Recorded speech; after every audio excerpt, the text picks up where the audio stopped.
Maria. Vamos abrir nossa palavra lá no Salmo 137, Bíblia Ave Maria, página 769, Salmo 137. Vamos ler do versículo 3 ao 8. Amém?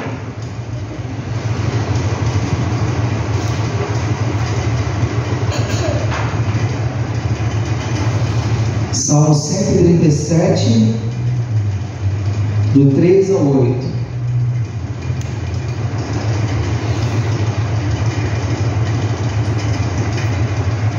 Quando vos invoquei, vós me respondestes, fizestes crescer a força de minha alma.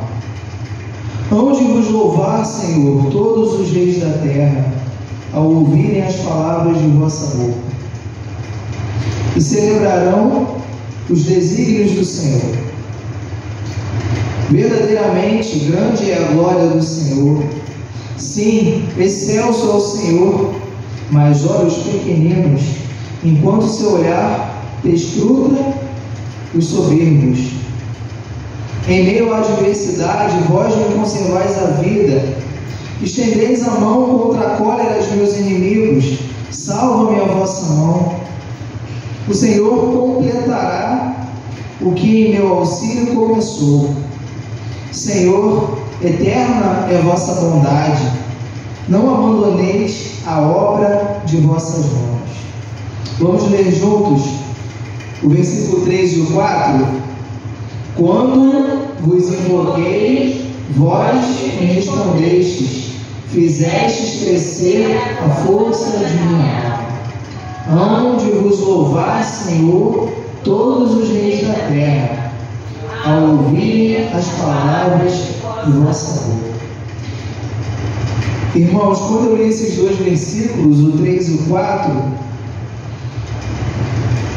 o Senhor falou comigo de uma maneira que eu me recordei todas as vezes que eu pedi respostas ao Senhor, todas as vezes que eu busquei o Senhor na minha dificuldade, todas as vezes que eu tive dúvidas e que eu recorri ao Senhor, e em todas essas vezes eu nunca fiquei sem resposta.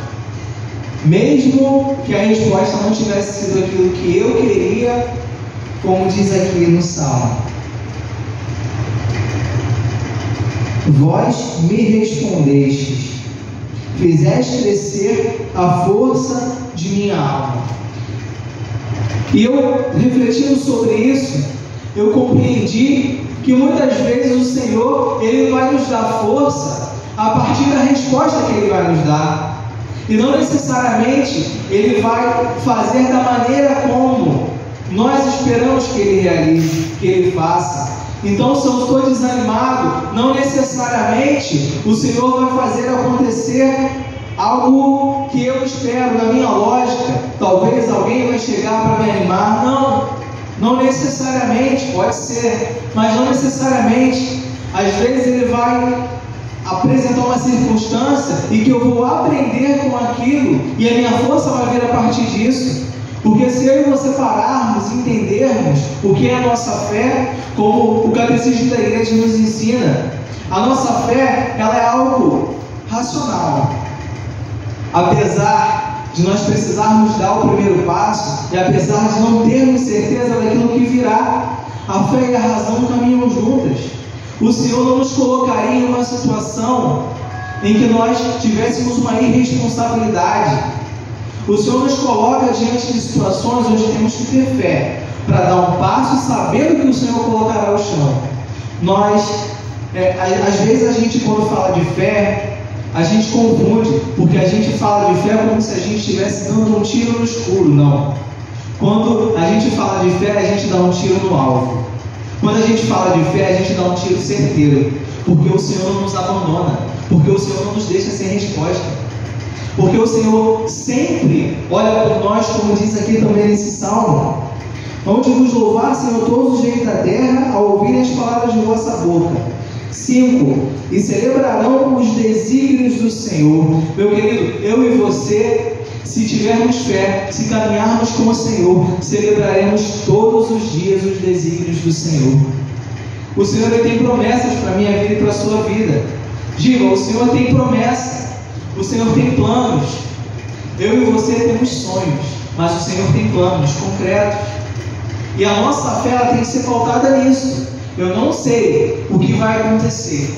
Eu não sei como vai ser o dia de amanhã. Eu não sei o que vai acontecer quando nós saímos daqui da capela. Mas eu sei que o meu Deus está ali. Mas eu sei que o meu Deus me guardará. Mas eu sei que não vai me faltar nada. Mas eu sei que o perigo vai estar diante de mim. Mas como diz a palavra, caiu 1000 à minha direita, 10.000, caiu 1000 à minha esquerda, 10.000 à minha direita, eu não serei atingido. Mas o problema, irmãos, é que nós guardamos alguns versículos, nós guardamos alguns salmos, algumas palavras, e nós usamos em momentos que simplesmente usamos por usar. Então, se eu estou com dificuldade, beleza, o Senhor é meu pastor, nada me faltará. Se eu estou com dificuldade, o Senhor é bom, eterna a sua misericórdia. Mas se eu não estou com dificuldade, se eu estou tranquilo, se eu passo por uma situação onde eu não preciso recorrer ao Senhor no momento de dificuldade, às vezes eu me esqueço de louvar também, de glorificar também. Me entenda, nós temos o costume de pregar que quando está tudo muito bom, a gente louva, a gente bendiz, a gente agradece. Mas às vezes o inverso acontece. Deus me incomodava com essa palavra nessa noite.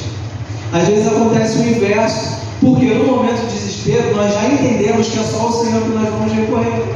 Só que nos momentos que a gente está na abundância, nos momentos que a gente está tranquilo, que a gente consegue a resposta do Senhor, às vezes nós esquecemos também de louvar. E também é um ato de fé louvarmos e glorificarmos o nome do Senhor todos os dias, em todas as situações. Eu assisti uma palestra e uma pessoa perguntava, uma mulher na verdade, ela perguntava o que você prefere. Aliás, voltando um pouco, ela fez a seguinte indagação: você gostaria de ter 10 milhões de reais?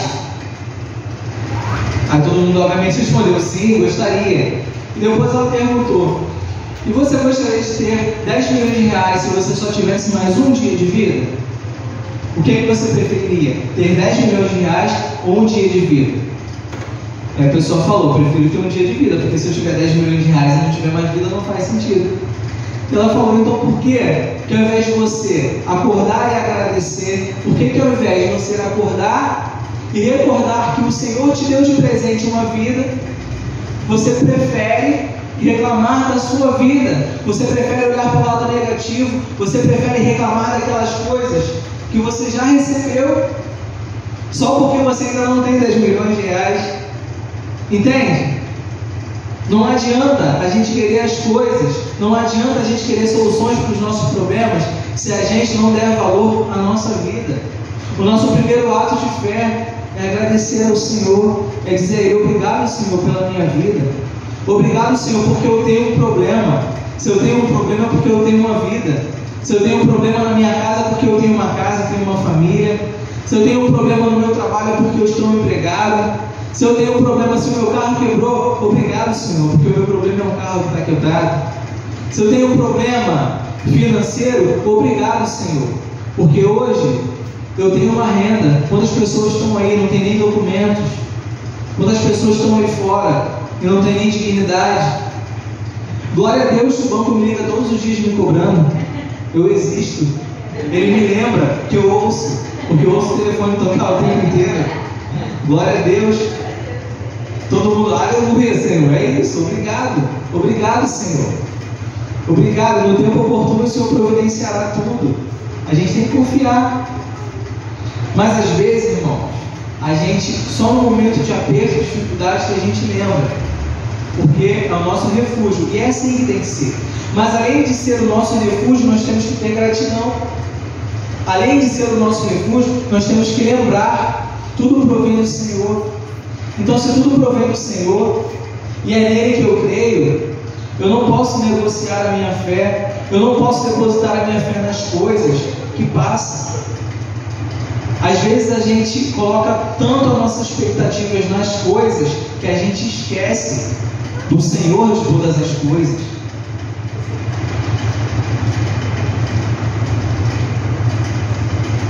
Versículo 7: em meio à adversidade, vós me conservais a vida.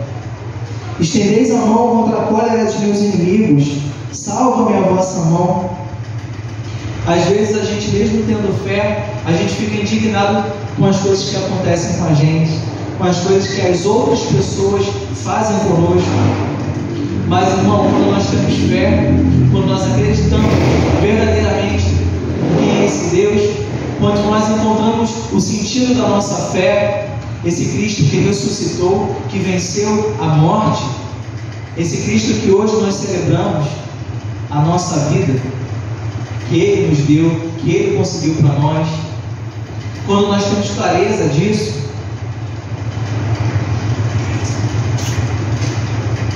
não há inimigo nosso que prospere, não há palavras que possam roubar a nossa dignidade, e a gente pode ficar tranquilo, porque quando as coisas vierem a acontecer, nós nem precisaremos ter esforço, porque o próprio Espírito Santo estará conosco.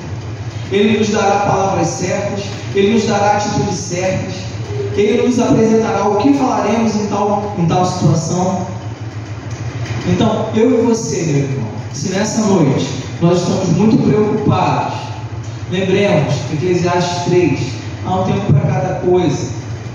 Se você está muito preocupado, espera, a cada dia baixe o seu cuidado, creia no Senhor. Você é uma pessoa de fé, você batalhou até aqui.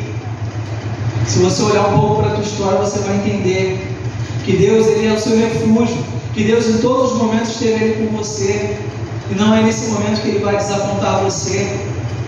Mas também é um ato de fé a gente acreditar e a gente buscar intimidade com o Senhor. Fala para Ele o que você precisa, fala para Ele com clareza: Senhor Jesus, eu creio em Ti, eu tenho fé em Ti nos momentos bons e nos momentos ruins. Eu tenho fé em Ti, Senhor. Eu creio que o Senhor é o Deus da minha vida. Então me ajuda a ter mais clareza, me ajuda a ter um discernimento melhor, me ajuda, Senhor, a dar um passo consistente, porque eu creio em Ti, eu creio nas Tuas promessas, eu creio na Tua providência, mas me ajuda, Senhor, aumenta a minha fé, fortalece a minha caminhada. O nosso refúgio está no Senhor, aquele que nos dá força, como diz aqui também a palavra. Versículo 3: fizestes crescer a força de minha alma. Meu irmão, se você precisa que a força da sua alma, a sua fé, ela cresça, se você precisa ter mais consistência, peça ao Senhor. Como diz a palavra também, será que quando o Senhor voltar Ele encontrará a fé sobre a terra? Às vezes nós precisamos nos perguntar isso. Será que quando o Senhor retornar, Ele encontrará em minha fé aquela mesma fé que eu permiti que crescesse, que eu apresentei para o Senhor no meu coração, aquele solo, para que a semente caísse e para que a semente gerasse vida? Será que aquela experiência que eu tive com o Senhor, ela perdura até hoje? Ou será que qualquer sopro de doutrina tem me levado a confundir a minha fé? Eu assistindo um vídeo,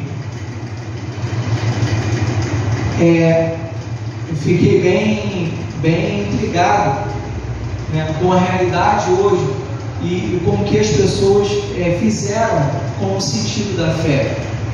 Era um desses programas de televisão, uma dessas igrejas que ficam passando, né, contando os testemunhos, e o rapaz estava abordando a senhora que estava dando testemunho. Ele perguntou: a senhora vai vir contar a sua graça? Ela: vou contar a graça. Ele: qual é? Ela falou: Deus perdoa os meus pecados. Aí ele falou: que maravilha, minha irmã, e qual foi a graça que você recebeu? Ela tinha acabado de falar a graça que ela tinha recebido, mas a fé, ela está tão banalizada que as pessoas esquecem o essencial. Eu e você temos fé. Eu e você temos a vida por esse Deus que morreu nessa cruz, que nos devolveu a vida, que nos devolveu o sentido da vida. Esse mesmo Deus que uniu novamente a nossa natureza humana com a natureza divina. Esse mesmo Deus que lá no Gênesis rompeu com o homem pela desobediência. Hoje Ele vem nos recordar: eu estou aqui com você, eu te resgatei novamente, não perca a sua fé. Quando eu retornar, eu quero enxergar em você a minha igreja, essa igreja de 2000 anos, não essas igrejas que estão aí fora, mas essa igreja verdadeira, esse templo do Espírito Santo que é você. Meu irmão, eu e você temos esse chamado, eu e você temos essa missão, seja aqui no grupo de oração, seja na nossa casa, seja na nossa pastoral, em qualquer lugar. Eu e você precisamos acreditar, porque a partir da nossa esperança, a partir da nossa fé, nós seremos salvos. A partir da nossa fé, não uma fé que não exige obras, mas uma fé provada nas obras, mas uma fé concreta, não uma fé de simplesmente dizer: tudo posso naquele que me fortalece. Não, uma fé que diz: eu posso todas as coisas naquele que me faz forte todos os dias e que me dá forças não para eu ficar sentado esperando a minha salvação, mas para eu levantar e para eu glorificar o Senhor com a minha vida, para eu buscar a santidade e para eu levar os meus à santidade, para que nós um dia estejamos na glória, para que um dia faça sentido a nossa caminhada aqui, quando nós estivermos com Ele na glória. A nossa fé verdadeira, ela exige que nós não apenas fiquemos sentados esperando, mas que a gente creia com o nosso coração e que a gente coloque as nossas atitudes nessa fé que nós temos, e que as pessoas ao nosso redor, como era lá com os apóstolos, elas não precisem perguntar que Deus é esse, mas que elas enxerguem quem é esse Deus do grupo de oração Pedra Viva, quem é esse Deus que faz tantas coisas e continua fazendo, quem é esse Deus que mora nessa perseverança, quem é esse Deus que habita nesse grupo de oração, que no domingo de Páscoa estão lá perseverando, estão lá lutando pelos seus, estão lá intercedendo pelos seus, estão lá buscando forças. Quem é esse Deus? É o mesmo Deus de 2000 anos, é o mesmo Deus que sustenta a igreja, é o mesmo Deus que nos chama à santidade, é o mesmo Deus que vem levantando os pequenos e confundindo os sábios, é o mesmo Deus que vem nos chamando a essa experiência diária de batismo no Espírito Santo, e que tanto nos converte, e que tanto nos chama para perto.